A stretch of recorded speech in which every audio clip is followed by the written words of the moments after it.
Afinal, é uma boa hora para fazer a compra de um imóvel nos Estados Unidos? O que está acontecendo com o mercado imobiliário americano? É sobre isso que eu quero conversar com você hoje.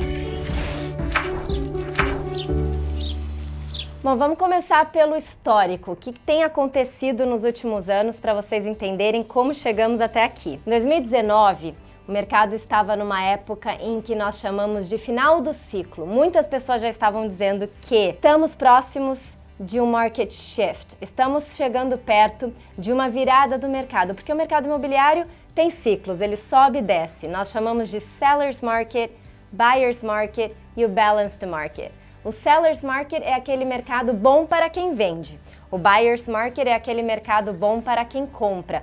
E o balanced é aquele que está bem neutro, bom para todo mundo.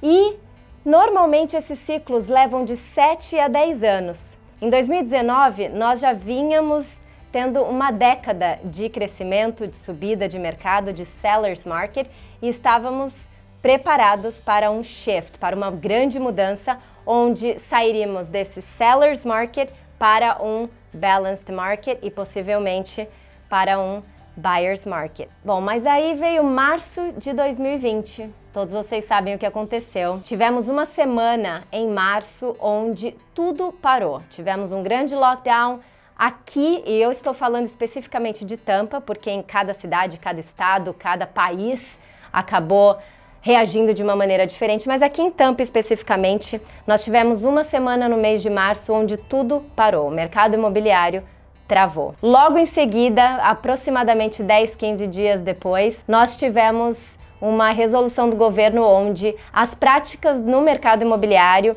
e a atividade do corretor foi considerada essencial e nós voltamos ao trabalho, simplesmente porque as pessoas precisavam resolver suas questões em torno do que diz respeito à moradia. As pessoas precisavam se mudar, continuavam precisando vender imóveis, comprar imóveis, então nós continuamos trabalhando quase que normalmente. Bom, sem saber exatamente o que ia acontecer de fato com o mercado, levamos a vida como se nada tivesse acontecido, logicamente com muita luva, com muita máscara, com muita proteção nos sapatos, com muita preocupação com a limpeza, com a higiene, mas enfim, de fato, estávamos fazendo visitas em imóveis, estávamos fechando vendas, até que nós notamos um grande boom, de repente, uma demanda muito alta com uma oferta de imóveis à venda relativamente baixa, por dois motivos principais.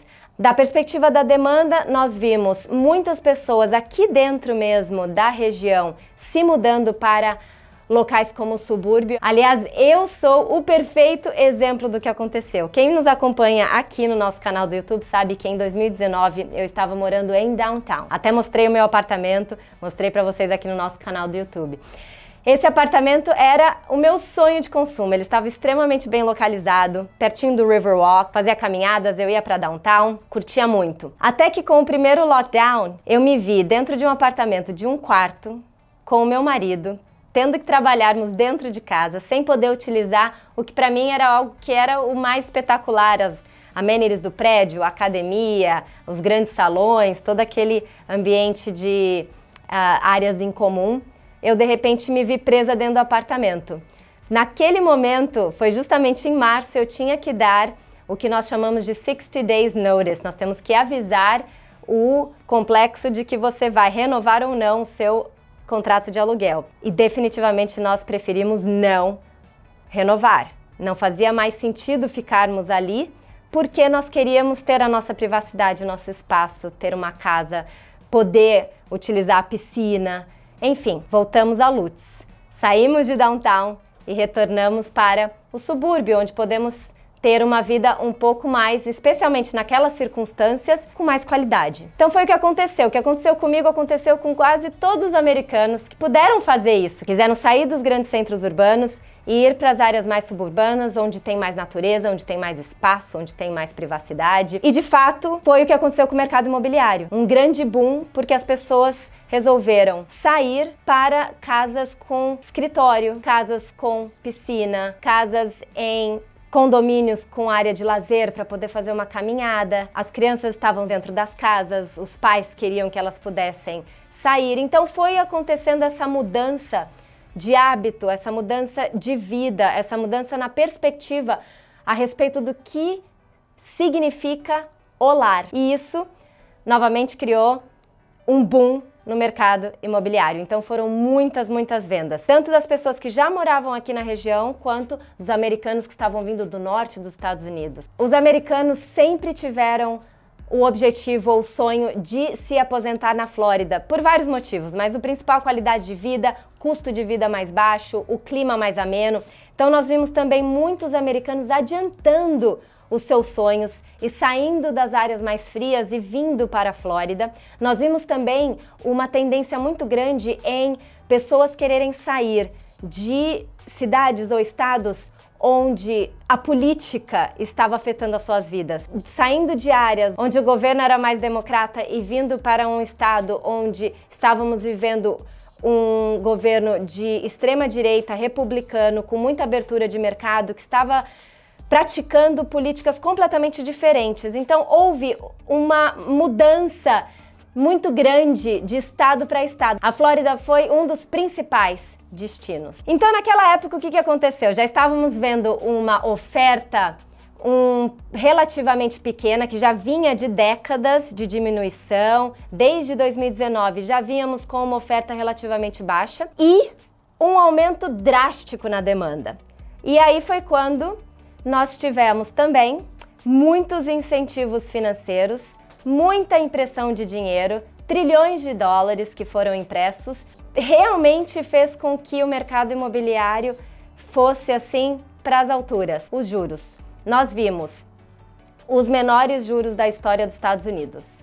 Teve uma época em que pessoas estavam conseguindo garantir os juros para financiamento fixos de 30 anos por volta de 2,5%. Qualquer americano que entende como funciona o mercado americano local e o histórico dos juros viu aquilo numa uma grande oportunidade. Então todo mundo que pôde comprar, comprou. E o que eu quero dizer com todo mundo que pôde comprar, comprou? Muita gente não pôde comprar. Por quê?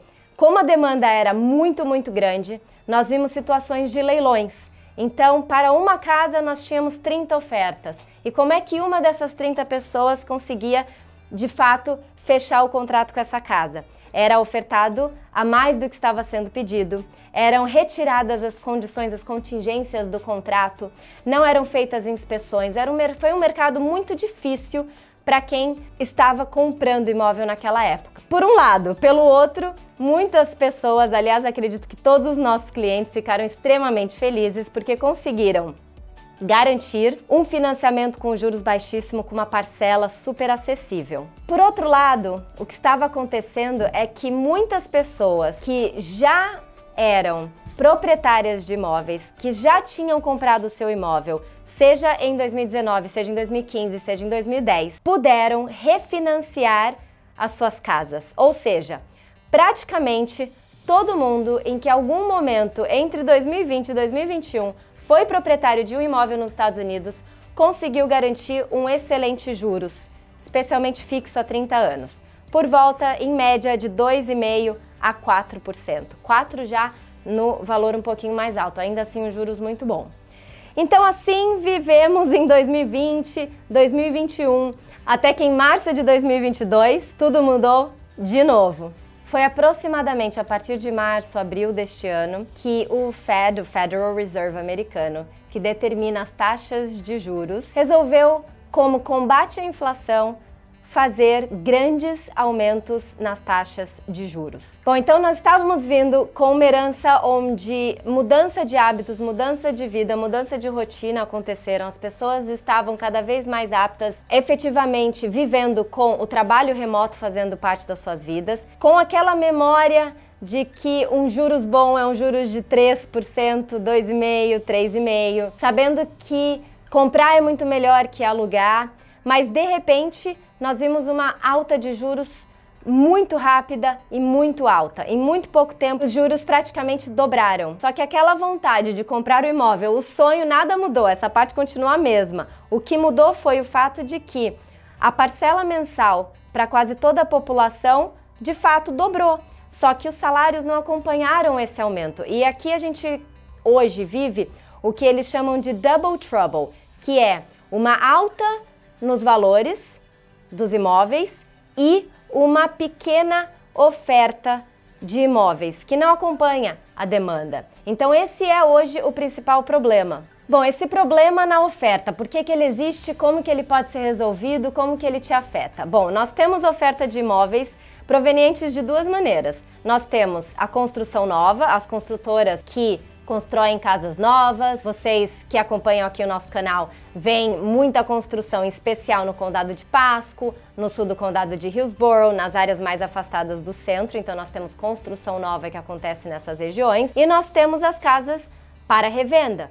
Nós temos as áreas mais antigas, mais tradicionais, mais centrais. A oferta de imóveis é composta pela revenda. Bom, da perspectiva de construção nova, as construtoras vieram tendo que se adaptar com os problemas de supply chain nos últimos 2 anos. Ainda vivemos alguns desafios hoje. Nós temos clientes que estão, por exemplo, esperando pela sua casa para ficar pronta porque falta janela, falta parte do componente do ar-condicionado. Então, ainda estamos vivendo questões referentes à supply chain que afetam diretamente as construtoras. Elas também viveram questões dificílimas a respeito da mão de obra, que se tornou muito escassa e hoje ainda em processo de adaptação. E agora, o que está acontecendo é que, diante de uma possível recessão, diante dos problemas atuais, elas estão com um sentimento de confiança abaixo do normal e já estão construindo menos e já estão se preparando para construir menos. Então, da perspectiva de casa nova, nós construímos pouco e nós não temos perspectivas de construir mais. E isso não é uma novidade, não foi algo que aconteceu desde 2020. Desde pós-grande recessão de 2008, as construtoras já estiveram muito conservadoras e construindo muito menos do que o necessário para suprir a demanda atual. Nós precisamos a todo tempo sempre ter 2 milhões de casas à venda disponíveis no mercado. Nós estamos abaixo desse número desde a última década e sem perspectiva de melhora, já que as construtoras, de novo, já estão dizendo que vão começar a construir menos para se preparar para algum percalço no futuro. Da perspectiva de revenda, onde os proprietários colocam as suas casas à venda, normalmente eles fazem isso porque eles estão se mudando, eles vão vender uma casa para comprar uma nova. E o americano se muda muito. O americano, ele, durante as últimas 3, 4 décadas, em média, se mudou a cada 6 anos. Hoje esse número aumentou, o americano ele fica em torno de 10 anos na mesma casa, então ele se muda a cada 10 anos e a cada mudança ele faz uma venda e uma nova compra. Então existe a necessidade da mudança, existe a prática da mudança, porém o que acontece com essas pessoas que precisam vender um imóvel para comprar o próximo? Se ele vai vender, ele vai perder esse financiamento. Ele vai entregar, ele vai quitar o financiamento que ele já possui e vai adquirir um novo na casa nova. Se esse americano comprou em qualquer ponto da vida dele antes de 2021, muito provavelmente ele refinanciou ou ele financiou a casa dele num juros fixo entre 2,5% e 3,5%. Se ele vai vender essa casa, que hoje ele provavelmente tem muito equity, porque as casas valorizaram, elas continuam se valorizando. Se ele for vender, ele fará uma ótima venda.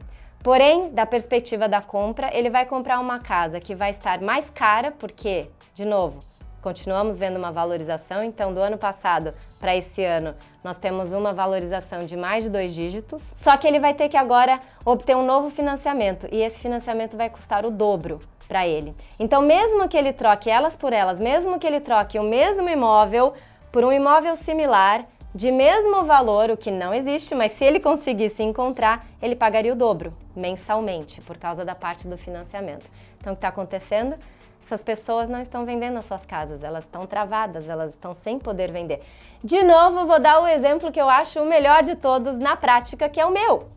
Eu, quando saí de downtown, voltei para Lutz, retornei para a região onde eu morava, não acreditamos no aluguel.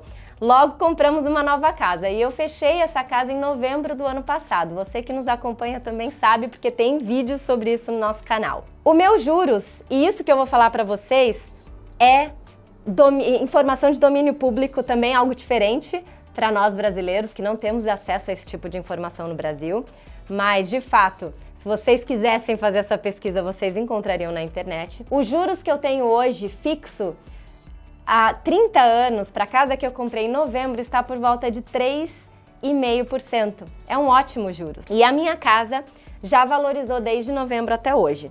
Então, se eu quisesse sair da minha casa para comprar uma melhor, eu pagaria muito mais do que o dobro mensalmente. Ou me mudar para uma casa menor, provavelmente pagaria o mesmo ou até mais.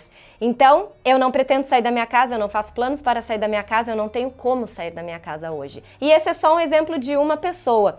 Isso está acontecendo com milhares de americanos. Então, da perspectiva de oferta, nós temos pouca construção, sem uma previsão de aumento na construção, e essa trava na venda das casas para revenda, sem perspectiva de melhora, porque eu não vou refinanciar minha casa para aumentar os juros e acho que a maioria das pessoas não a farão também. Então, veremos cada vez mais uma diminuição na oferta de imóveis.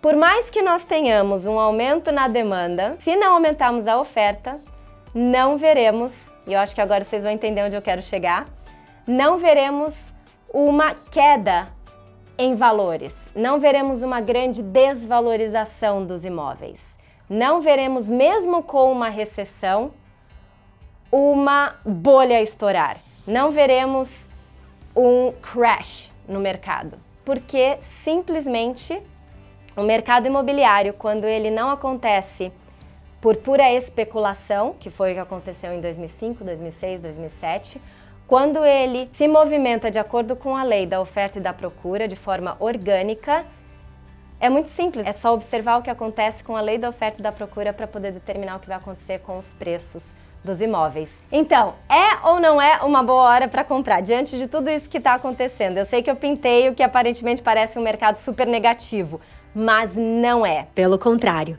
existem hoje muitos benefícios e muitos pontos positivos para quem pretende comprar um imóvel, especialmente aqui na região de Tampa Bay. No próximo vídeo, na parte 2 dessa análise do mercado, eu vou falar para você sobre quais são esses pontos positivos e as perspectivas para 2023.